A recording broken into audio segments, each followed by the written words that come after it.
Witam w Fundacji im. Zofii Jana Włodków na kolejnym wykładzie z cyklu Szlachecko-ziemiańskie tradycje, historia, etos osiągnięcia. Witamy po raz kolejny znamienitego wykładowcę kolejnego wykładu, profesora Jana Ostrowskiego, wieloletniego dyrektora Zamku na Wawelu i obecnie prezesa Polskiej Akademii Umiejętności. Witam również wszystkich, którzy oglądają nas w streamingu i przypominam, że nasze wykłady można oglądać na stronie Fundacji im. Zofii Jana Włodków oraz na naszym kanale YouTube.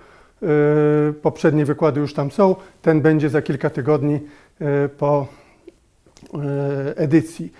Dzisiejszy wykład nosi tytuł Szlachcic bez urzędu jest jak pies bez ogona, urzędy w dawnej Rzeczpospolitej. Zapraszamy. Dziękuję bardzo. Kiedy proponowałem 3 tematy wykładów na zasadzie, że omne strinum perfectum, no nie do końca przewidziałem, że jeżeli chodzi o urzędy w dawnej Rzeczypospolitej, no ja nie jestem najbardziej kompetentnym specjalistą. Tu by się przydał bardziej historyk, czy może nawet historyk prawa. No ale z drugiej strony, kiedy zacząłem się przyglądać problemowi, doszedłem do wniosku, że jednak chyba jakoś dam radę. Między innymi dlatego, że materia jest tak skomplikowana, że właściwie w ciągu godzinnego wykładu można ją tylko bardzo powierzchownie przedstawić, a do tego moja wiedza jest wystarczająca. Mało tego, dysponuję pewnym materiałem, którego by może historyk czy historyk prawa nie zgromadził w ten sposób, jaki ja go zgromadziłem. I myślę, że to może być bardziej atrakcyjne niż opowiadanie ściśle o historii czy o kompetencjach poszczególnych urzędów.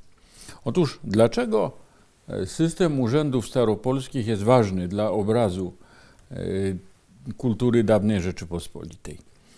Otóż dlatego, że był niesłychanie rozpowszechniony i zastępował tytuły dziedziczne. W dawnej Rzeczypospolitej prawie że tytułów dziedzicznych nie było. Oczywiście były od tej zasady wyjątki, jak od wszystkich zasad historycznych w Polsce, ale było tego bardzo niewiele.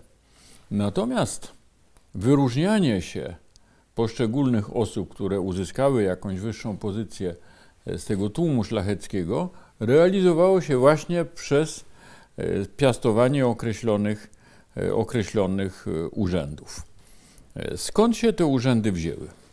Otóż system urzędów, czy to państwowych, czy dworskich, istnieje w każdym kraju, bo to wynika z konieczności. Ktoś musi zarządzać skarbem, ktoś musi zarządzać wojskiem, ktoś musi zarządzać dworem królewskim, także to jest oczywiste. Więc początki były takie, że urzędy powstawały, bo trzeba było realizować jakąś konkretną funkcję. Z czasem te funkcje jak gdyby zamierały, a liczba urzędów wzrastała. I w ciągu wieku XVI, XVII, XVIII było ich coraz więcej. Myślę, że na skalę Rzeczypospolitej to było kilka tysięcy osób dysponujących jakimś prawdziwym czy fikcyjnym urzędem. Rozeznanie się w tej dżungli, prawdziwej dżungli, jest bardzo trudne. Tym bardziej, że od wszystkich zasad, o których będę tak króciutko mówił, są wyjątki. Tych wyjątków jest często więcej niż regularnego zastosowania owych zasad. No ale to jest właśnie pewna barwność kultury dawnej Rzeczypospolitej. Orientowanie się w urzędach staropolskich jest bardzo istotne dla każdego historyka sztuki, historyka społecznego, ale również dla osób, które by chciały świadomie czytać pamiętniki czy inne źródła z okresu Rzeczypospolitej, dlatego że tam te urzędy, nazwy urzędów występują na masową skalę. I bardzo często niejako zastępują nazwiska. Nie mówi się o hetmanie wielkim litewskim Michale Kazimierzu Radziwile, tylko o księciu hetmanie. No to akurat bardzo łatwo jest zidentyfikować, ale to samo się dzieje również na niższych szczeblach. W związku z tym orientowanie się w tym, kto kiedy piastował jaki urząd, a jeszcze poszczególne osoby w ciągu życia awansowały poprzez kilka albo kilkanaście urzędów, to jest naprawdę skomplikowana historia, a ważna dla historyka. W związku z tym muszę zwrócić uwagę na pewien bardzo cenny klucz do tych spraw, mianowicie publikowane już od kilkudziesięciu lat spisy urzędników centralnych i ziemskich w postaci takich niewielkich książeczek odpowiadających województwom i to jest bezcenny klucz do rozpoznawania osób. Ja pozwoliłem sobie przynieść ten zeszyt poświęcony urzędnikom wołyńskim z XIV do XVIII wieku, no dlatego, że jego autorem jest pan profesor Marian Wolski. Także warto wspomnieć o zasługach osoby związanej z fundacją. Bardzo proszę obejrzeć, tylko bym nie chciał, żeby to zaginęło, bo dla mnie to jest też bardzo cenne. Oczywiście te spisy nabiorą pełnej funkcjonalności dopiero wtedy, kiedy zostaną scalone w jedną bazę komputerową, gdzie będzie można wpisać albo nazwisko, albo urząd i wszystkie informacje znaleźć. Na razie tego jeszcze nie ma, ale te książeczki są już i tak ogromnym osiągnięciem. Więc najogólniej rzecz biorąc, urzędy staropolskie dzieliły się na centralne, ziemskie, wojskowe i grodzkie. Jeszcze znalazłoby się pewnie jakieś inne kategorie, gdyby to już bardzo tak po prawniczemu traktować, ale to są te główne kategorie. Czy były jakieś merytoryczne wymagania stawiane urzędnikom? Otóż nie bardzo. Nie bardzo. Urząd otrzymywało się albo z łaski królewskiej, o tym za chwilę, albo na zasadzie jakichś układów towarzysko-politycznych. W rezultacie przygotowanie merytoryczne urzędników było bardzo słabe, łącznie z hetmanami, a egzekutywa decyzji właściwie żadna. No, niestety Polska nie była dobrze rządzona i właśnie ten system urzędów był jednym z przykładów, jak nie powinno być. Kto mianował urzędników? Otóż przede wszystkim król. To była jedna z jego niewielu prerogatyw, której nikt nie kwestionował. Natomiast w praktyce król wcale nie miał takiej pełnej swobody w wybieraniu najlepszych ludzi według swojego rozeznania. Podlegał nieustannym naciskom, prośbom, jakimś intrygom, żeby tego mianować, a tego nie mianować. Mało tego, kwitł handel urzędami. Zarówno w poziomie, czyli niektóre osoby, które w jakiś sposób znudziły się danym urzędem, były gotowe go odsprzedać komuś chętnemu, oczywiście za zgodą króla, ale tę zgodę króla trzeba było czasami również opłacić. To w XVIII wieku wyglądało już bardzo nieładnie, bardzo wstydliwie, bo wszystkie urzędy łącznie ze stopniami wojskowymi podlegały temu handlowi. To nie jest dobra tradycja.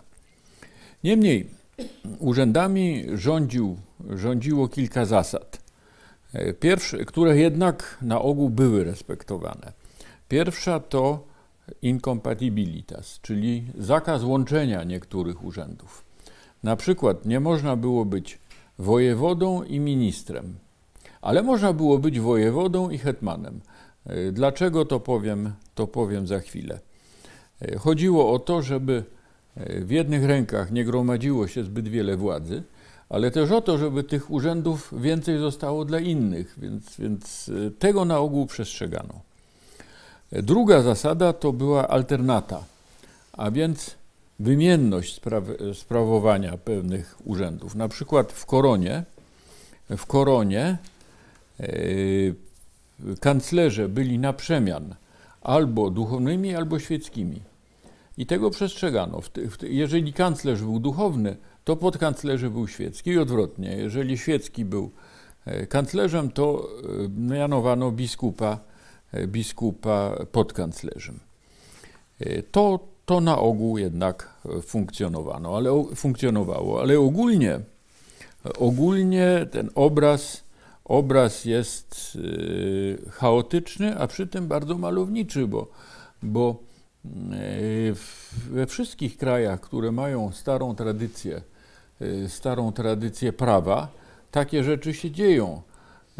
To dopiero wiek XIX i XX wszystko bardzo uporządkował. Na przykład handel stopniami wojskowymi w Anglii trwał do połowy XIX wieku i powodował ogromne problemy, bo wysokie dowództwa obejmowali ludzie zupełnie niekompetentni, którzy sobie po prostu stopnie pułkowników czy generałów kupili. Więc ten chaos, ten nieporządek, korupcja, to nie była specyfika polska.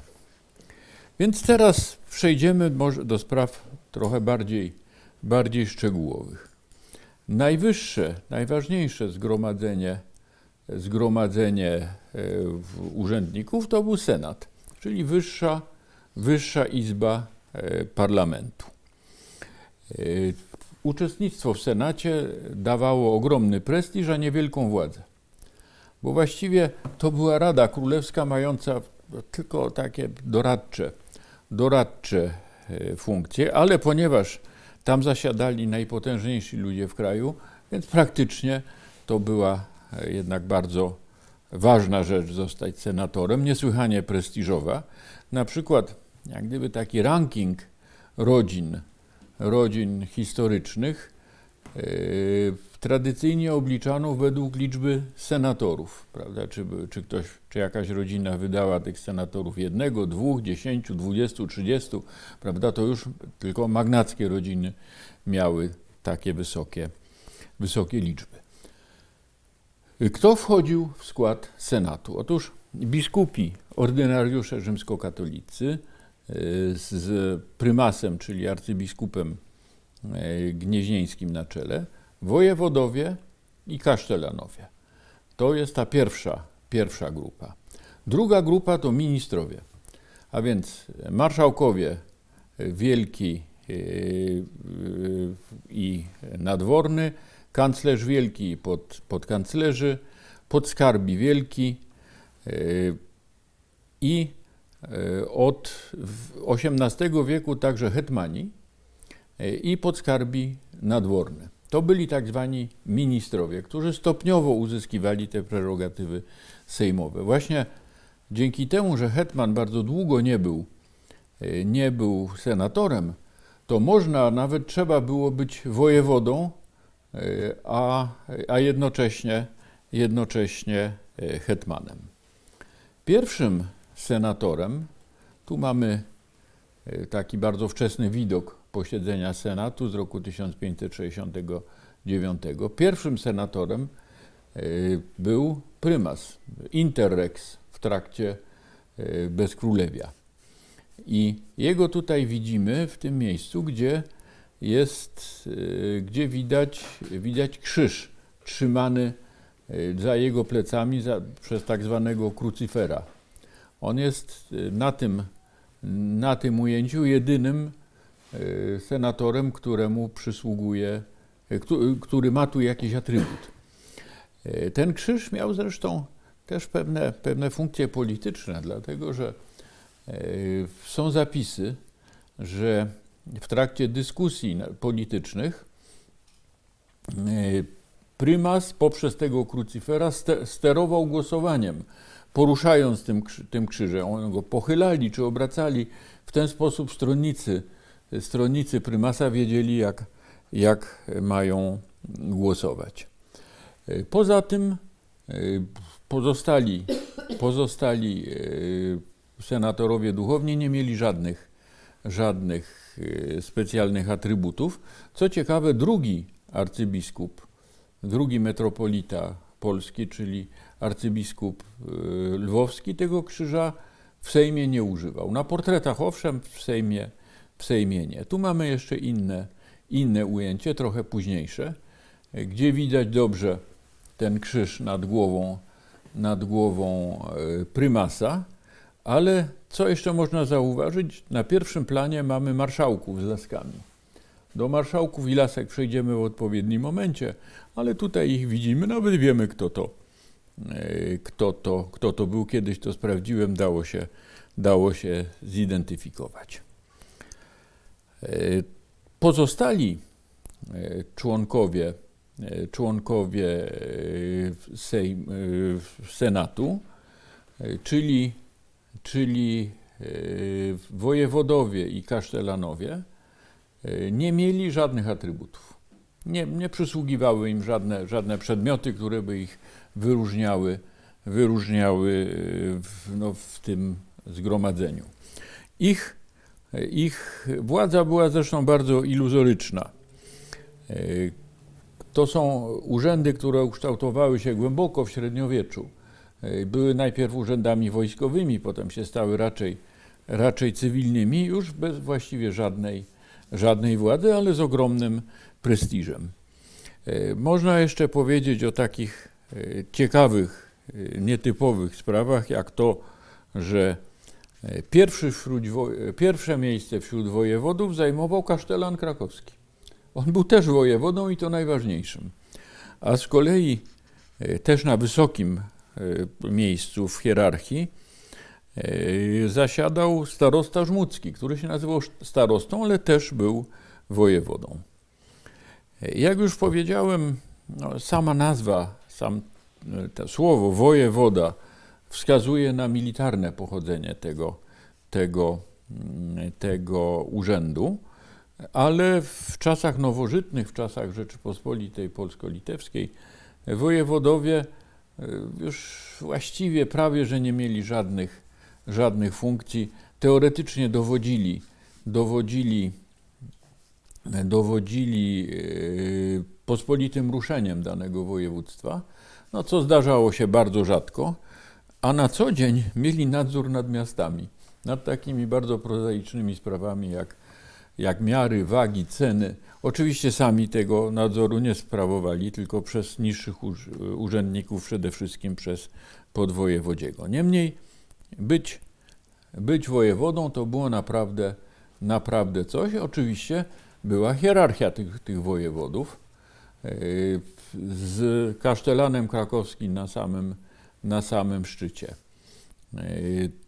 Także kariera polityczna najwybitniejszych osób rozwijała się na ogół tak, że pod koniec życia zostawali tymi kasztelanami krakowskimi. Długo się tym nie cieszyli, bo już byli w podeszłym wieku, a już potem następca czyhał na to stanowisko, więc listy kasztelanów krakowskich są niesłychanie długie, a listy mniej cenionych urzędów są krótsze, dlatego że jak już ktoś ten urząd uzyskał, to do końca życia go sprawował, a uzyskiwał go znacznie młodziej. Jeżeli chodzi o kasztelanów, to oni w ogóle żadnej władzy nie mieli. To była tylko tradycja średniowieczna. Kasztelan, czyli ten komendant zamku. Pewną ciekawostką jest fakt, że wśród kasztelanów było 3 kasztelanów konarskich. Z takich małych województw w centralnej Polsce, na Kujawach.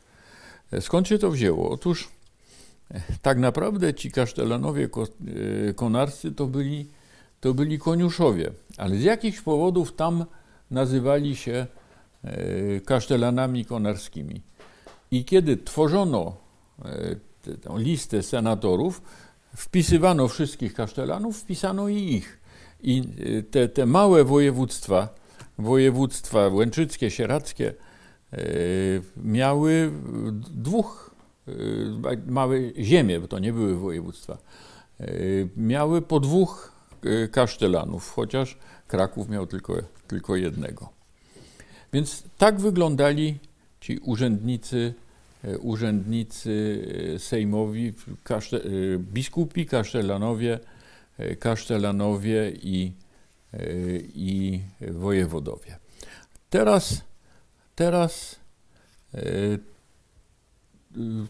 o ministrach powiemy osobno, po kolei według tego, jakim materiałem dysponuję. A teraz parę słów na temat kolejnej kategorii urzędników, to jest dostojników. To byli wysocy urzędnicy centralni, zawsze koronny i litewski, ale którzy nie byli senatorami. Niemniej to się bardzo liczyło. Mamy tutaj ten spis: sekretarz, referendarze, podkomorzy, chorąży, miecznik, koniuszy, kuchmistrz, podczaszy, krajczy, stolnik, podstoli, cześnik, łowczy, co jeszcze? Pisarz polny, strażnik i oboźny. W większości nazwa urzędu wskazuje zakres obowiązków danego urzędnika. Jakkolwiek no nie należy myśleć, że na przykład krajczy był po prostu kelnerem, który kroił mięso. To teoretycznie tak i na wielkich ucztach z udziałem króla też on mógł to robić, ale generalnie to był urząd czysto honorowy. Proszę jeszcze zwrócić uwagę na dosyć dziwaczną historię polegającą na tym, że podczaszy stoi wyżej niż cześnik.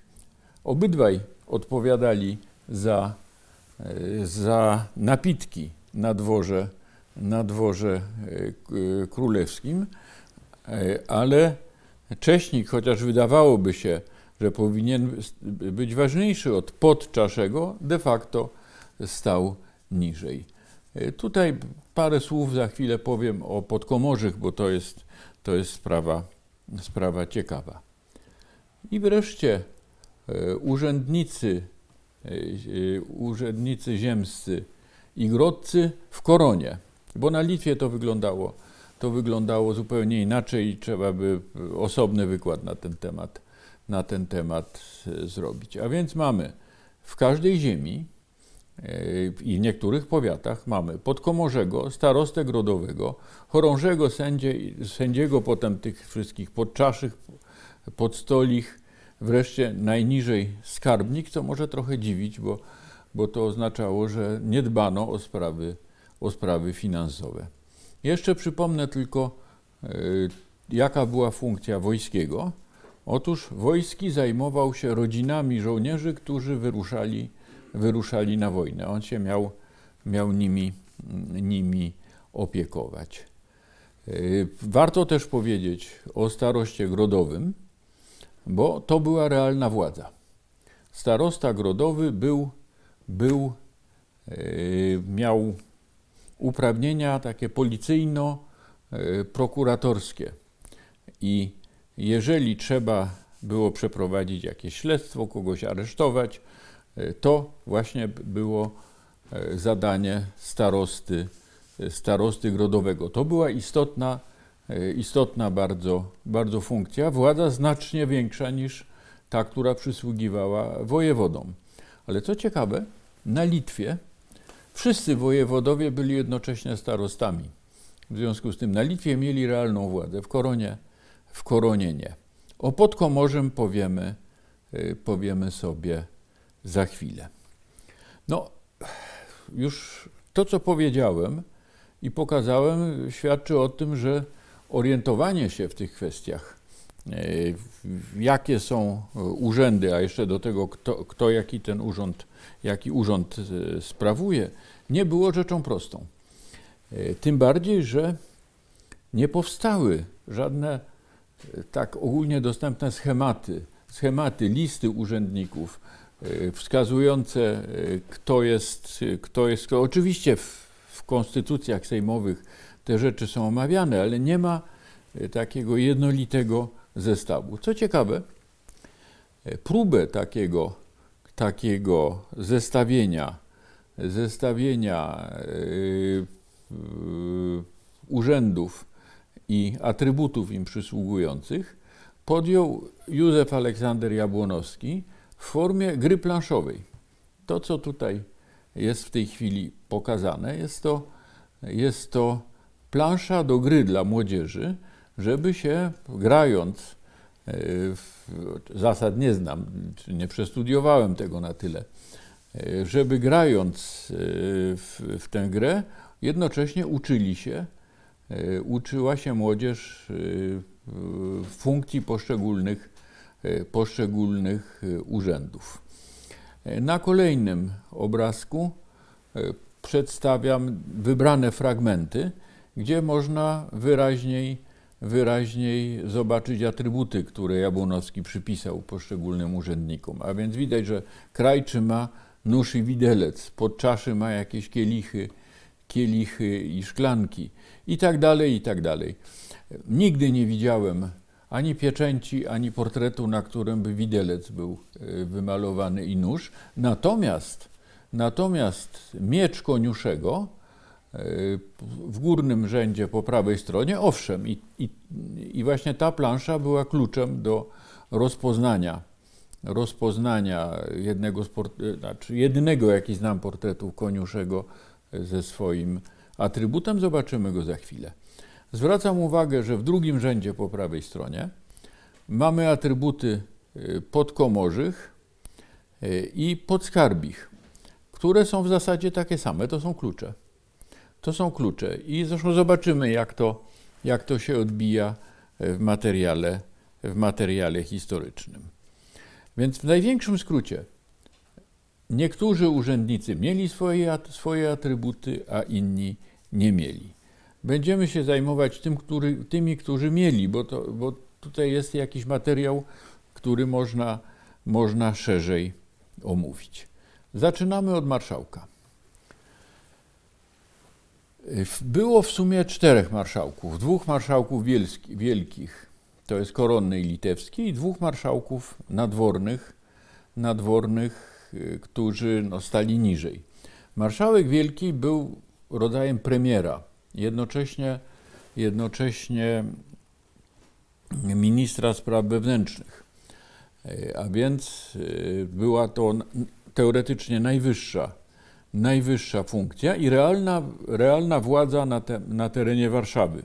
Szczególnie w Warszawie w XVII i XVIII wieku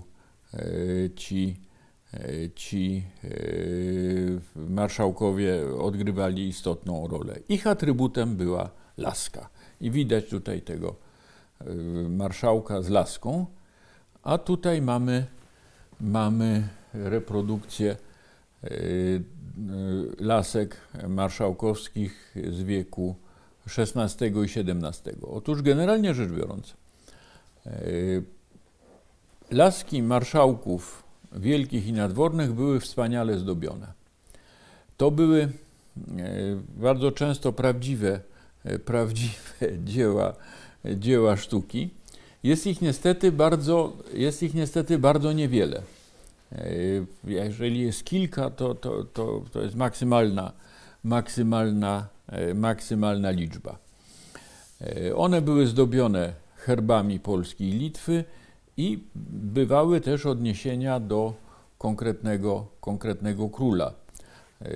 Ta laska, która jest tak rozrysowana ładnie, to jest jeszcze XIX-wieczna barwna litografia, należała do Jana III i widać tutaj Joannes Rex, JR. Wygląda trochę jak TR, ale to jest Joannes Rex. Na drugiej, ale tego chyba nie widać wystarczająco dobrze, jest inicjał Zygmunta Augusta. Otóż Żeby skończyć o tych laskach, to jeszcze 3 portrety XVII-wieczne, na których widzimy jednakowe laski, czy może one się nawet powtarzają, to jest nie do stwierdzenia przy tej dokładności, którą mamy na portretach. I są to laski oznaczone inicjałami Sigismundus Tertius, ST. Co ciekawe, one tkwią w rękach osób, które były marszałkami już dawno po śmierci Zygmunta III, co oznacza, że te laski przechodziły przez kilka rąk z jednego pokolenia na drugie. Jeżeli chodzi o laski, to jest sporo do powiedzenia na ten temat. Otóż laska była noszona przez marszałka, ale był to w gruncie rzeczy atrybut królewski. Marszałek ją nosił tylko wtedy, kiedy poprzedzał króla albo stał obok króla, trzymając laskę. To był ogromny honor. Trzymanie tej laski w obecności króla. Honor, który próbowano sobie czasem przyswoić nie do końca legalnie. Jest taka historia opisana przez Albrychta Stanisława Radziwiłła, że w pewnym momencie przy jakiejś uroczystości na dworze Władysława IV brakło marszałka do niesienia laski. I wysunął się do tej funkcji Adam Kazanowski, przyjaciel króla, ale tylko podkomorzy. I niósł tę laskę. Spowodowało to wielki niesmak. Radziwiłł napisał, żeby podkomorzy wywijał laską, to rzecz niesłychana. Co dalej? Otóż z pamiętników XVII-wiecznych wynika, że te marszałkowie nosili te laski w sposób specyficzny. Krótko mówiąc, istniało pojęcie wznoszenia laski. Nie wiem dokładnie, na czym to polegało, jakkolwiek określenie oznacza, że prawdopodobnie podnoszono ją po prostu do góry, ale czy tam nie było jeszcze jakichś dodatkowych gestów, tego nie wiem. I owo wznoszenie laski było wyjątkowym honorem. Po raz pierwszy wobec króla laskę wznoszono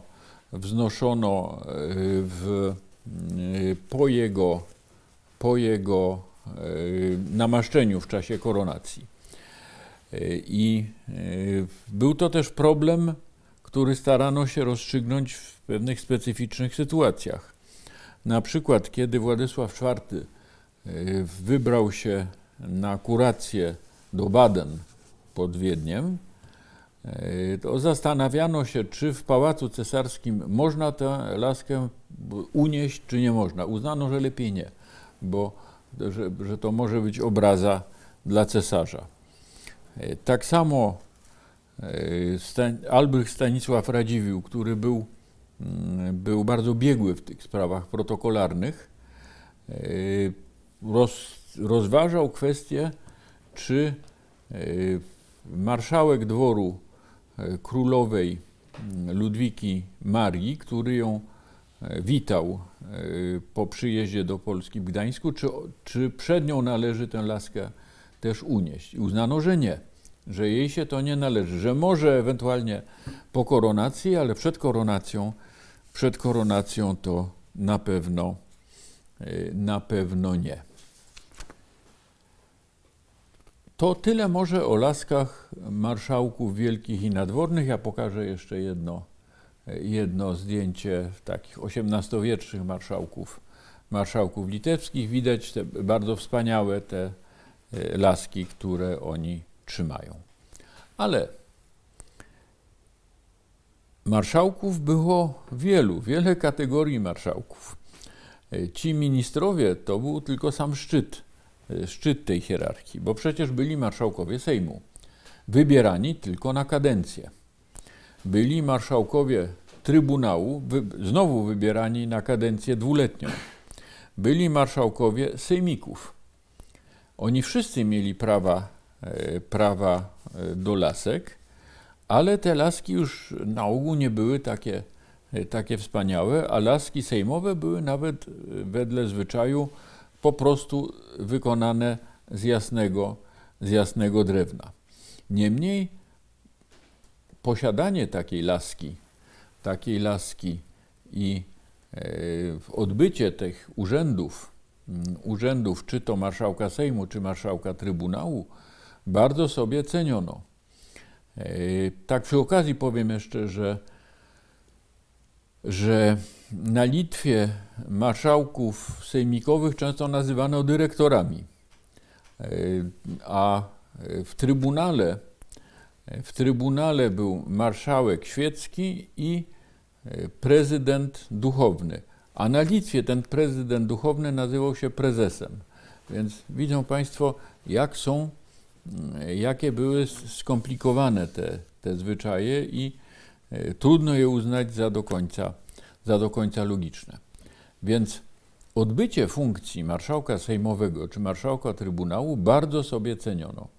I dowodem na to są te dwa portrety hetmana Wacława Rzewuskiego, który już był hetmanem i szczególnie na tym portrecie po prawej stronie trzyma w ręce buławę, żeby podkreślić to swoje hetmaństwo. Po stronie lewej buława tkwi włożona pomiędzy inne atrybuty. Ale na portrecie znalazły się również laski z jego wcześniejszych funkcji. Był dwukrotnie marszałkiem Trybunału i raz marszałkiem Sejmu. Na jednym z portretów te funkcje są w ogóle wypisane na trzonkach tych lasek. Czy tak rzeczywiście było, czy on to kazał wypisać, tego nie wiadomo. Natomiast na drugim portrecie laski są ewidentnie te same, bo są tak samo zdobione albo niezdobione, a tych napisów nie widać. Więc nie da się dzisiaj stwierdzić, czy one były, czy nie były.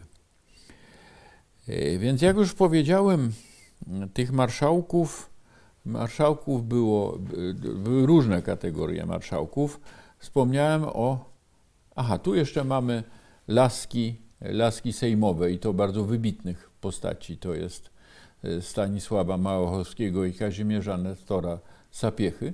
To są po prostu zwyczajne, niezdobione kije, ale ta laska Stanisława Małochowskiego stanowi relikwię narodową, bo ona służyła, nie wiem czy w czasie sesji uchwalenia Konstytucji 3 maja, ale na pewno w czasie Sejmu Wielkiego. Podobno Małochowski w trakcie Sejmu Wielkiego złamał 3 takie laski, starając się uspokoić posłów. Ale tak jak mówiłem, laski przysługiwały także marszałkom różnych innych kategorii. Tutaj mamy rzadki przykład portretu, na którym Piotr Dunin, skądinąd kasztelan radomski, który był jednocześnie marszałkiem, czyli ochmistrzem dworu królowej Marii Józefy, żony Augusta III, sportretował się właśnie z tą laską. Widać, to sobie cenił, bo jako kasztelan nie miał żadnego atrybutu, a jako marszałek dworu królowej, to dość pośrednia funkcja była, ale jednak tę laskę posiadał. Mogę jeszcze powiedzieć, że tych marszałków dworu królowej, czyli ochmistrzów, nazywano czasem achmistrzami ze względu na spędzanie życia w takim żeńskim otoczeniu. Tyle może o marszałkach. Jeszcze trzeba pamiętać, że najwięksi magnaci mieli marszałków swoich dworów i tym też przysługiwały przysługiwały laski, więc to były, te funkcje były bardzo zróżnicowane. Teraz parę słów o kanclerzach. Otóż kanclerz był w zasadzie ministrem spraw zagranicznych. On miał pomagać królowi w prowadzeniu polityki zagranicznej, ale tak na bieżąco to był przede wszystkim notariuszem królewskim. Inaczej mówiąc, żaden dokument podpisany przez króla nie nabierał mocy prawnej, dopóki któryś z marszałków, albo kanclerz, albo podkanclerzy nie przystawił na nim swojej pieczęci. Więc co za wspaniałe pole do nadużyć, dlatego że najwięcej dokumentów wychodzących z kancelarii królewskiej to były dokumenty nadające urzędy i nadające starostwa, czyli bardzo intratne dzierżawy dóbr królewskich. A więc ta osoba, która chciała ten dokument uzyskać, była gotowa kanclerza odpowiednio wynagrodzić i kanclerze z tego korzystali. Oczywiście te odmowy, czy zdarzające się czasem odmowy podbicia pieczęcią dokumentów królewskich miały też czasami podłoże polityczne, nie tylko korupcyjne. Więc tutaj na tym slajdzie widzimy najstarszy znany mi wizerunek kanclerza, w tym przypadku kanclerza wielkiego litewskiego Wojciecha Gasztouda. Ta pieczęć wisi na jego szyi, na takim rozbudowanym łańcuchu. Widać tam taki mały przedmiocik, to jest właśnie owa pieczęć. Nawiasem mówiąc, miniaturzysta, który namalował tą przepiękną miniaturę, Stanisław Samoszczelnik, właściwie w figurze Gasztouda przekopiował postać samego Zygmunta I, Zygmunta Starego, który na kilku podobnych miniaturach z tego czasu nosi order Złotego Runa, właśnie na takim łańcuchu. Więc Samoszczelnik przejął ten łańcuch, nie wiadomo, czy go w ogóle nosił Gasztoud, ale zamiast orderu Złotego Runa powiesił mu tę małą pieczątkę. To jest jedyna różnica. Nawiasem mówiąc, podobieństwo fizjonomiczne też jest zadziwiające. To jest okres, kiedy jeszcze dopiero zaczynano doceniać wierność portretową. Tutaj mamy przykłady kanclerzy i podkanclerzych, którzy widać, że portretowali się ze swoimi tymi bardzo ważnymi atrybutami w postaci pieczęci. Ale pamiętajmy, że pieczęcie zarówno wielka, czyli kanclerska, jak i mniejsza, czyli podkanclerzego, to były de facto znowu atrybuty królewskie. Ci urzędnicy byli tylko szafarzami, wykonawcami woli królewskiej. Teoretycznie, bo w praktyce, to już mówiłem, że było różnie. W związku z tym, po śmierci każdego z królów, jego pieczęcie, czyli przynajmniej cztery pieczęcie, bo dwie wielkie, koronna i litewska, i dwie mniejsze, też koronna i litewska, były łamane, były niszczone. Tych zabytków dzisiaj nie ma, po prostu ich nie mamy.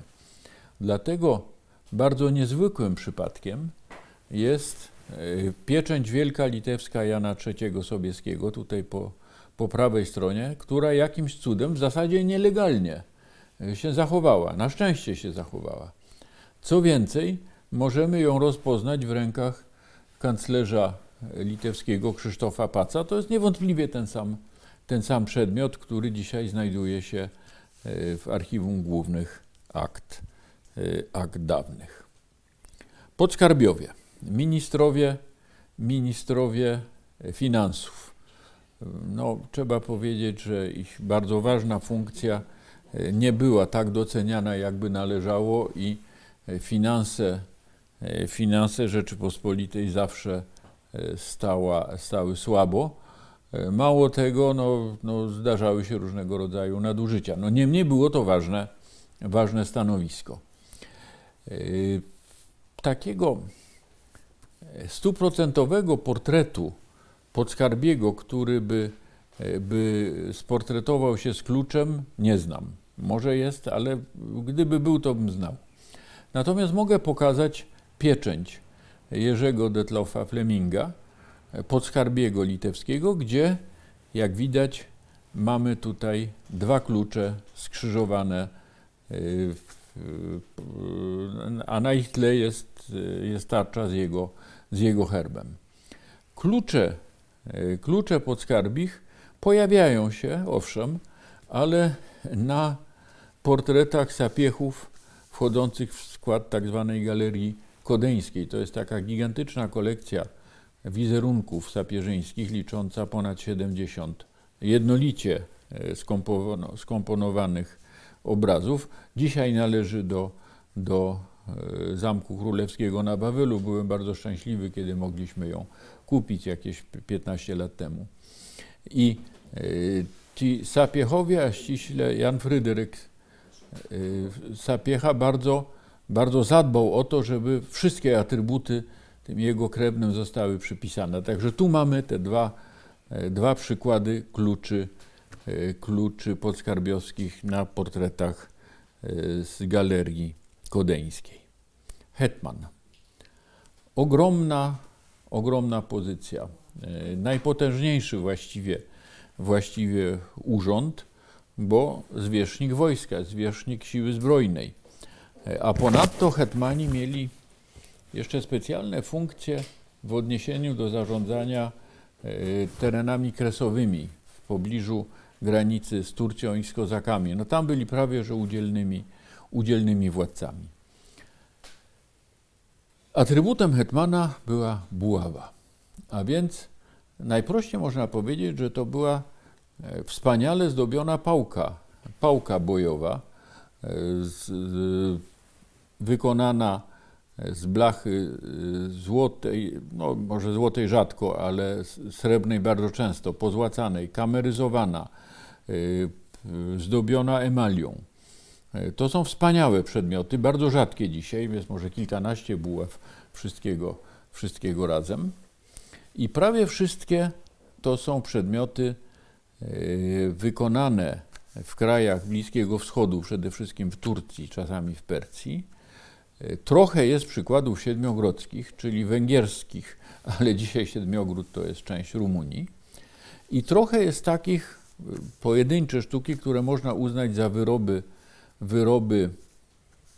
wyroby lwowskie, wykonywane tam przez rzemieślników ormiańskich. No ten slajd daje przykład, jak wspaniałe to były przedmioty.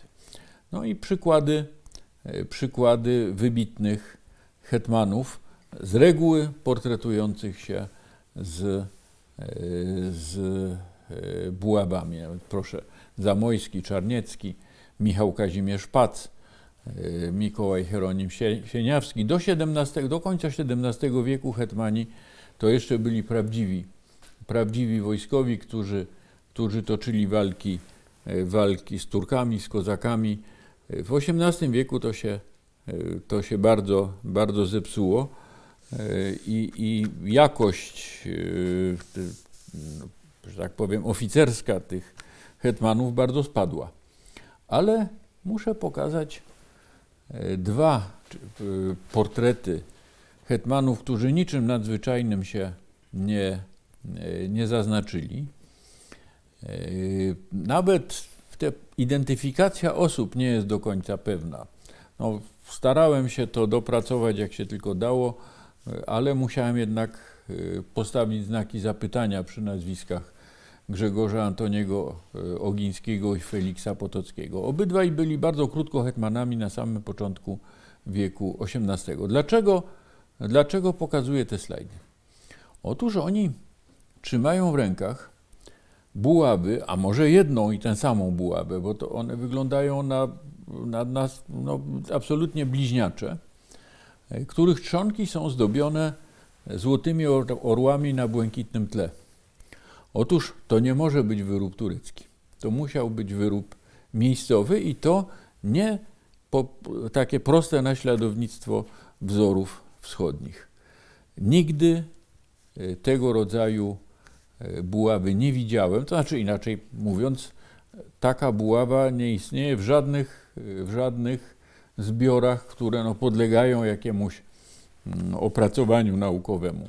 Gdyby wypłynęła na jakiejś aukcji albo w kolekcji prywatnej, byłaby to wielka sensacja, buława w stylu zachodnioeuropejskim. W najkrótszych słowach ten trzonek jest adaptacją wzoru regimentu, czyli takiej laski głównego dowódcy, który to wzór przyszedł z Francji, a potem był zaadaptowany za czasów Sobieskiego w Polsce. Za chwilę to zobaczymy. Tutaj mamy pewne nadużycia, jeżeli chodzi o posługiwanie się z buławą.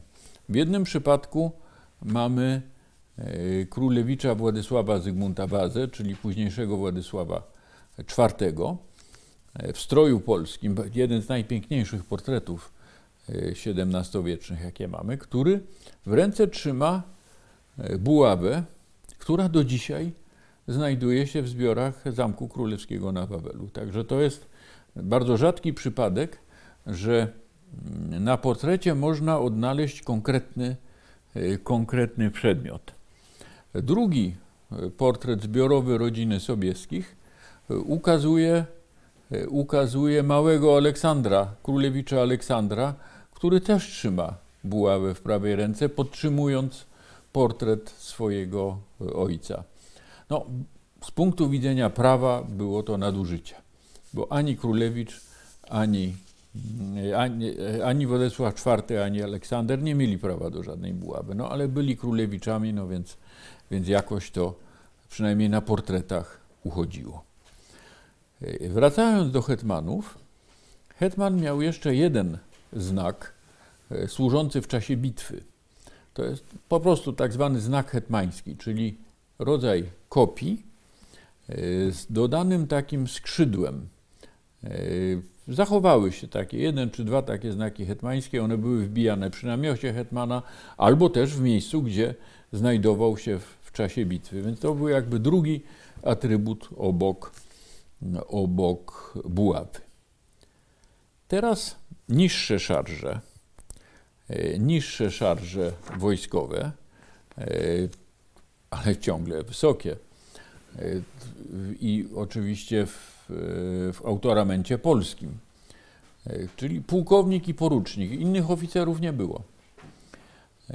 Pułkownik i porucznik mieli prawo do buzdyganu, czyli to jest również rodzaj pałki bojowej, ale skonstruowanej trochę inaczej niż buława. Mianowicie ta głowica nie jest po prostu kulą, a składa się z 5-6 tak zwanych piór, czyli takich delikatnych, bardzo pięknie zdobionych elementów. Wszystkie trzy przykłady, które tu pokazuję, należą do zbiorów Zamku Królewskiego na Wawelu i uchodzą za wyroby lwowskie, ormiańskie z przełomu XVII i XVIII wieku.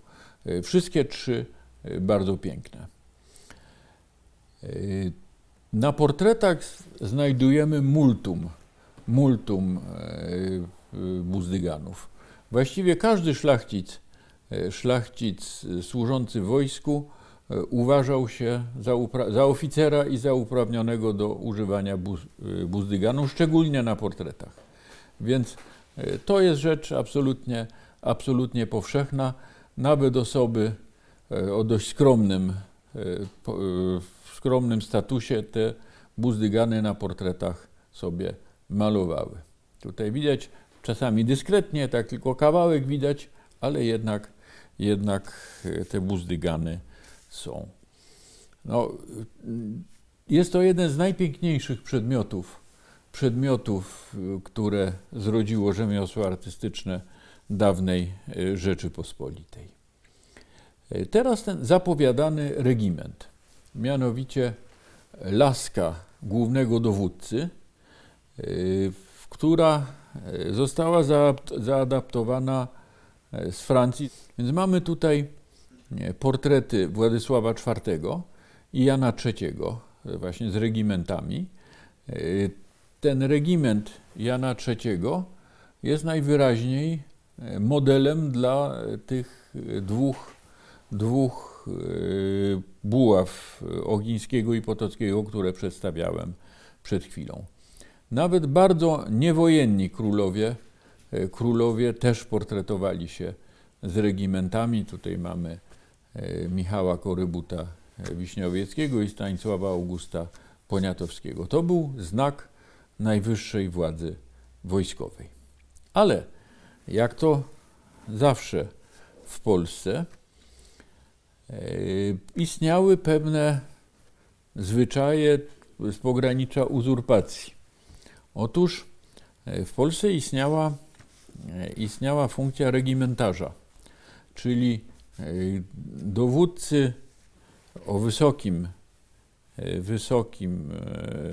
wysokim stopniu, czasowa funkcja, który to regimentarz zastępował hetmanów, kiedy z różnych powodów oni nie mogli dowodzić. Regimentarz, no to wypadało, żeby używał regimentu. Nie mam takiego przykładu, żeby Państwu pokazać. Natomiast pretensje do regimentu mieli także generałowie artylerii. To była wysoka funkcja wojskowa, no ale jednak nie naczelni dowódcy, ale oni też się tym regimentem czasami posługiwali. Po prawej stronie mamy kuriozum, portret Jana Kajetana Jabłonowskiego, który ten regiment używa pełnoprawnie, dlatego że był feldmarszałkiem austriackim. Więc on tutaj jak gdyby wypada poza hierarchię Wojska Polskiego. Oczywiście też Sobieski włożył regiment w ręce syna Aleksandra, który był przeznaczony do następstwa tronu. Jeszcze dwa sposoby wyróżniania oficerów. Otóż proszę sobie wyobrazić, że w czasie bitwy, szczególnie kawaleryjskiej właśnie, hetman oczywiście nie szedł do szarży. Natomiast już pułkownik tak. W związku z tym, gdyby on jedną ręką powodował konia, a w drugiej miał buzdygan, byłby właściwie bezbronny. On nie miał już trzeciej ręki, żeby trzymać w niej szablę czy kołnierz. W związku z tym pojawił się zwyczaj, niwelujący to niebezpieczeństwo, częściowo przynajmniej, mianowicie polegało to na odwinięciu rękawa prawej ręki, co jest udokumentowane w pamiętnikach Paska i na tym portrecie Jana III, na portrecie konnym. Bardzo rzadkie zjawisko, ale udokumentowane i na piśmie, i obrazowo. Oficerowie autoramentu cudzoziemskiego, czyli praktycznie niemieckiego, nosili szarfy. To takie taka wstęga, ale to trzeba odróżnić od wstęgi orderowej, poprzez ramię związana z boku. One mogły być, tak jak w tym przypadku jest, czerwona, ale najczęściej były błękitne. Musiałem tu drugi raz pokazać ten sam portret Jerzego Sebastiana Lubomirskiego, który już Państwo widzieli, bo nie znalazłem lepszego przykładu. Stanowiska w autoramencie cudzoziemskim były nisko cenione. Oficerów tego autoramentu nazywano tak prześmiewczo szarficzami. I oni się po prostu niechętnie portretowali w ten sposób, dlatego nie ma tego materiału. No, już teraz tyle o wojsku. Przechodzimy do dostojników cywilnych. Najciekawszy z nich przypadek to Podkomorzowie. Podkomorzy Wielki jako atrybut miał klucz. Jak widzimy, klucz wielkich rozmiarów, noszony na takim łańcuchu. Te dwa przykłady, czyli portrety Adama Kazanowskiego, tego, który nieprawnie nosił laskę przed Władysławem IV, i Janusza Radziwiłła, tego z potopu późniejszego hetmana litewskiego, pochodzą prawie z tego samego czasu. To jest przełom lat 30. i 40. I te klucze, na tyle, na ile można zobaczyć, są identyczne. Identyczne, więc być może wykonano je według jakiegoś wspólnego wzoru, ale żadnego potwierdzenia czy rozwinięcia tej teorii nie umiem Państwu przedstawić. Więc właśnie, czym zajmował się Podkomorzy? Podkomorzy był opiekunem mieszkania królewskiego, od komory. Miał bezpośredni nadzór nad królewskim mieszkaniem. W związku z tym to byli na ogół ludzie bardzo bliscy królom. No, to znana rzecz, że Kazanowski był przyjacielem Władysława IV. No a klucz to jest klucz do mieszkania króla, więc jest zrozumiałe, że taki właśnie atrybut im przysługiwał. Podkomorzowie przetrwali do XVIII wieku, ale od czasów Augusta III pojawiła się dla nich konkurencja, która zrobiła pewne zamieszanie w hierarchii. Mianowicie pojawili się szambelanowie. Tych szambelanów na dworze polskim ostatnich dwóch królów było po 18 i ich atrybutami też były klucze. Prawdę mówiąc, nigdy nie widziałem takiego przedrozbiorowego klucza, który można z całą pewnością określić jako autentyczny. Tutaj pokazuję reprodukcję klucza z inicjałami Stanisława Augusta, ale czy to jest prawdziwe? Może tak, ale pewności nie mam. Natomiast jest dużo przykładów już z wieku XIX. Te dwa po prawej stronie to klucze szambelańskie dworu polskiego carów Aleksandra I i Mikołaja I. No, ten dwór do czasów powstania listopadowego istniał, no i takie funkcje tam też przydzielano. Sporo Polaków przyjmowało funkcje szambelańskie na dworach zaborczych. W Austrii to się nazywało Kammerherr, w Rosji nazywało się Kammerjunker. I oni mieli bardzo efektowne mundury w XIX wieku. Ten po stronie lewej to mundur austriacki, a ten po prawej mundur rosyjski, prawda, pasujący do tych kluczy, które tutaj widzimy po prawej stronie.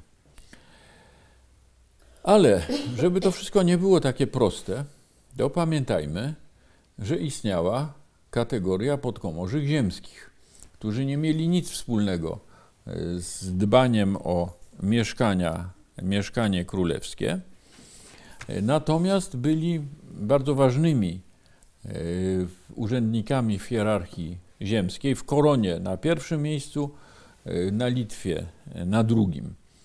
Oni byli przede wszystkim sędziami spraw majątkowych, w tym rozgraniczania spornych majątków, a więc nic wspólnego z nazwą urzędu. I ponieważ oni między innymi wytyczali granice, to ich atrybutem były przedmioty miernicze, a więc widoczne tutaj po prawej stronie słupki do przeciągania sznura i rydel, czyli łopatka do usypywania kopców granicznych. Oczywiście to nie są przedmioty, które służyły naprawdę w tej pracy, tylko to są przedmioty ozdobne wykonane z blachy srebrnej. A co jest, znaczy te okucia, a co jest już zupełnie niezwykłą rzeczą, to że te same przedmioty widzimy na portrecie podkomorzego sieradzkiego Tomasza Błeszyńskiego.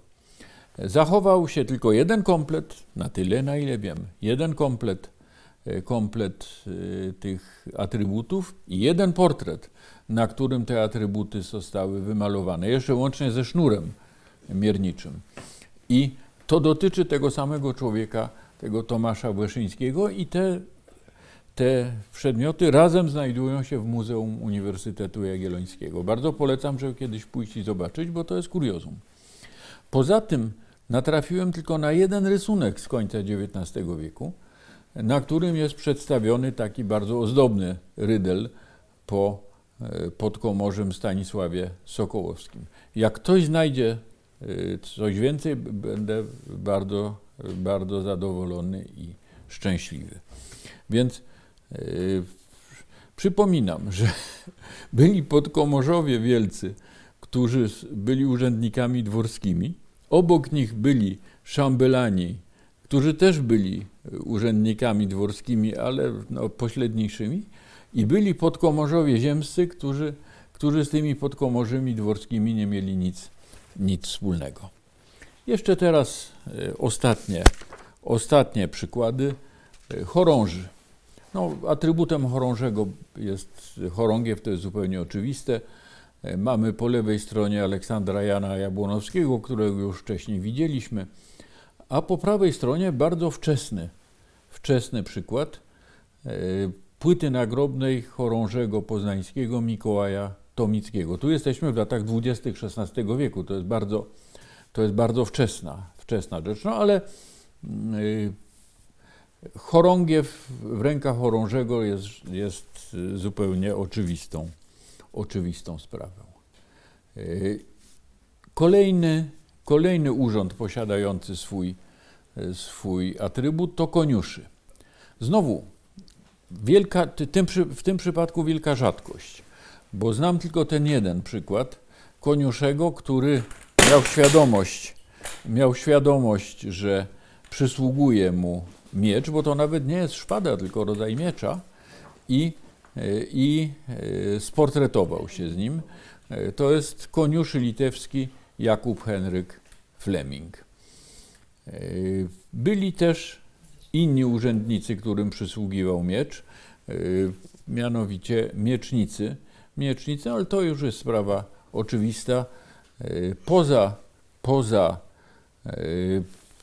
Poza galerią kodeńską przykładów tego rodzaju przedstawień nie znam. Proszę Państwa, dobiegła godzina, w związku z tym trzeba kończyć. Starałem się, żeby ten wykład to nie było tylko wyliczanie urzędów i kompetencji, ale żeby pokazać też trochę tej malowniczości czasów staropolskich, pokazać trochę portretów czy oryginalnych przedmiotów. To właśnie historyk sztuki potrafi zrobić może trochę lepiej niż historyk. Dziękuję bardzo.